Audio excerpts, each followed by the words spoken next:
ஒரு கேண்டிடேட் நான் கேட்கறேன் கூட்டு போவேன் எப்படி சார் கேட்பாரு? அவருக்கு என்ன நீங்க யார் அதிகாரம் கொடுத்தீங்க? அவர்கிட்ட சொல்றேன், அவர் யார் நீங்க அதிகாரம் கொடுத்தீங்க? அவர் யாரு? ஒரு கேண்டிடேட் நான் கேட்கறேன், நான் இன்னும் போவேன்னா என்ன அவர் இன்னும் கேண்டிடேட் கிடையாது சார், இவர் ஏஜென்ட் கிடையாது சார், ஐடி கார்டு கொடுக்குறேன் ஏஜென்டா கிடையாது. இவர் எப்படி அவரு என்கிட்ட பேசுறாரு?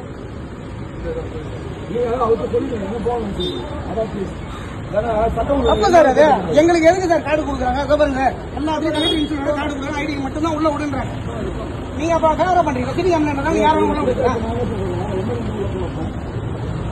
அவர் கிடையாது சார், அவர் கிடையாது. அவர் கூட அவர் போறது மொத்த தவறு. மக்களுக்கு பயம் வந்துடும், போகக்கூடாது. கேட்கிறேன் உங்களை, நீங்க கொடுக்குறீங்க.